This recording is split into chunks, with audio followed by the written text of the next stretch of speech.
Hey everybody, welcome to Downballot Roundup in partnership with Leave No Dem Behind, where I introduce you to Democratic candidates running in local elections throughout the country. I'm Brian Randolph, and today I am here with Andy Smith, who is running for the Minnesota House of Representatives to represent District 25B. Hello, Andy. It is great to have you here today. How you doing? Yeah, hello Brian. Hello everybody. Glad to be here. Excellent, excellent. Thanks for being here. Why don't we start by having you tell us a little bit about you? Sure. So I am, as Brian just said, I live in Rochester, Minnesota. That's where I represent.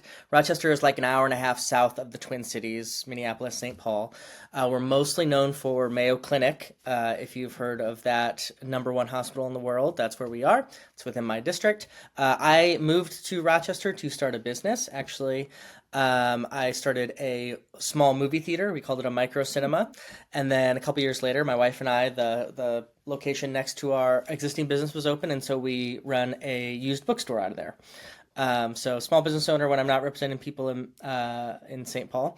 Unfortunately, the pandemic happened, and so our movie theater is no longer in business, but we are still running the used bookstore there. So really, I am a regular, everyday person. I run a used bookstore. And just want the best for the people of Rochester and the people of the state of Minnesota. All right, and tell us a little bit about District 25B. Yeah, so Rochester is a very interesting town. So for a large portion of our existence as a town, it's been basically a company town. Mayo is there, and primarily it's been Republican. Really, up until maybe about 10 years ago, there was this big shift where, because we have a very educated base, and as we've seen a shift towards blue for educated voters, that is reflected in Rochester quite strongly. And at the same time, we've experienced really massive growth. We've gone from 80,000 to 100,000 to 125,000 really within about the span of 30 years. So that really causes a huge change in the town. We're the largest growing metropolitan area in Minnesota.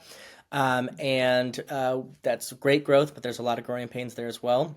Needing more public infrastructure, needing public transportation, which we really haven't needed to rely on as much as we are now. More affordable housing is a huge issue. So as we see it turning blue, we also see those emerging problems, which is what I'm trying to represent at the state level. It's a wonderful city. Absolutely love Rochester. There's a lot of fun, weird stories we can tell about people who visited because of Mayo Clinic, from Ernest Hemingway to JFK to Mother Teresa to the Dalai Lama. So it's a really fun place to be, and I love it. What do you think are the top issues when you walk around talking to people in the district? What do you think are the top issues that are sticking out as people on people's minds? Yeah, I think two of them are sort of issues nationally that are just in our local area touch base very strongly. One is abortion and medical freedom, because we're a town with such a medical flavor, for lack of a better term. We have so many nurses, support staff, surgeons, doctors, physicians, that it's very important to them that they can care for their patients. And politicians aren't going to step in the way of procedures they know are healthcare and can be life saving and life affirming in many ways. So that's a huge one. Second one is housing. Affordable housing is all over the place, obviously. The need is all over the place, I should say. But especially in a place like Rochester, like I said, that has grown far beyond what even our regular infrastructure that we had was ready for. Our housing infrastructure, we need a huge shot in the arm there. We did some good work in that legislature last session, but we want to do more. And then the third one is a very local issue, but I love bringing attention to it. I know this is what the series is about. It's something called local government aid. Local government aid is the primary function that the state of Minnesota uses to fund cities at the local level. And because, again, Rochester has grown so quickly, the formula that distributes that hasn't changed very much. So what that means is we get about $40 per person in Rochester from the state to govern.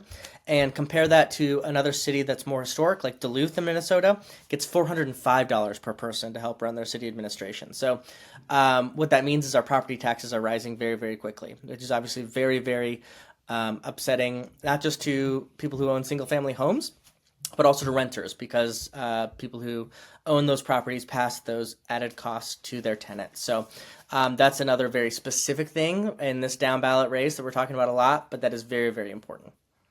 And is your opponent? How are you guys? Are you on opposite sides with this issue, with these two issues? How are you sitting on these two? My opponent, unfortunately, is about as far sort of MAGA-eyed as you can get. He just sees conspiracy theories across the world. He wants no funding. The government is bad. Like even me, who like is a small time down ballot person, is like part of this global elite is conspiracy to control the lives of everybody. So I would say he just is not interested in actually helping people and actually using this job to make people's lives better. What he wants is a platform to spew fear and hate and division, and unfortunately, he's using it. So that's the unfortunate reality of the race this year. And I know a lot of races across the state of Minnesota and probably across the country where local elections have fallen into the hands of people who are not, in my opinion, reflecting reality very well in, and they're not interested in solutions. They just want to spew that fear and anger, stoke that anger, which is tragic. Would you say your opponent's running more on culture war issues and not any of the kind of more substantive issues? Yeah, absolutely. And what's weird about my candidate is he'll do that again, even at the local level. Like even like the stuff I just talked about property taxes is like a global cabal and talks about Michael Bloomberg funding whatever else. It's all conspiracy theories, all fear across the board. So yes, unfortunately. What's a solution you might hit in the state house related to housing prices? Ooh, that's a great question. So I think there's three broad ways immediately off the top of my head that I would think about that. One is we just have to build more housing units. And that is going to be a lot of public-private partnerships, meaning that we have to get building companies to get on board. We have to get landowners who currently own land that could be developed on board. And there's a lot of ways to do that. Tax incentives, changing some of the structures of our zoning laws to make it more friendly towards especially multi-unit family building. So that's number one. Number two, I am actually a big believer in public housing, that it can be a part of this solution. We currently, I think we just had our first public housing project in Rochester, again, because it's a very new system, and the city and the county are kind of figuring out where jurisdictions are there.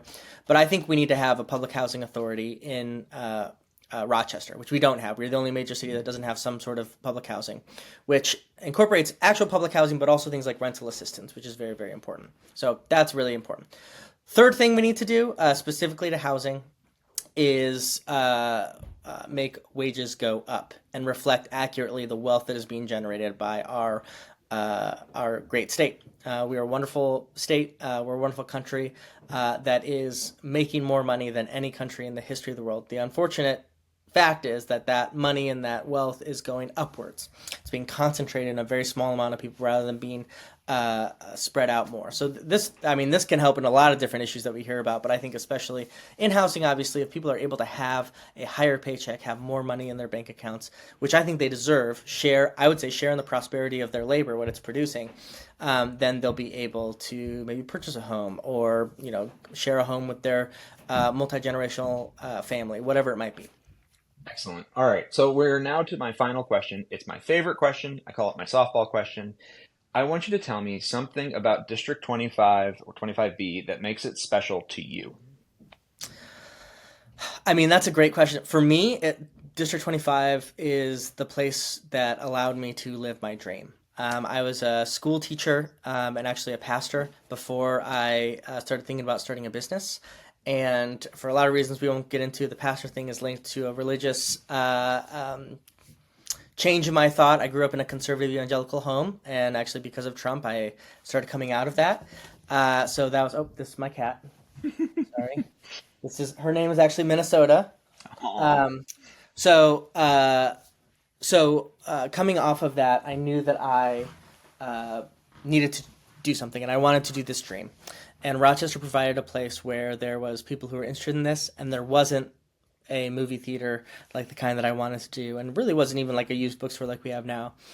And the community embraced us. Someone new moving with a vision, and they got excited. Everyone from the small business community to everyday attendees to movies and people come buy books, and it's just been it's embraced me and my family, and we love it. So one of the great things about Rochester is it's big enough to offer a ton of really exciting amenities from our parks and our trail system and our as I said, like our transportation. Our cost of living is lower than the cities, but it's small enough that you still get that embrace of community when you come with an open heart, and so it means the world to me, and that's why I'm happy to fight for it in St. Paul.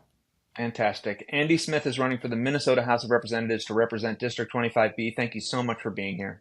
Yep, thanks, Brian, and thank you, everybody. Go vote. Absolutely. Go vote, everybody.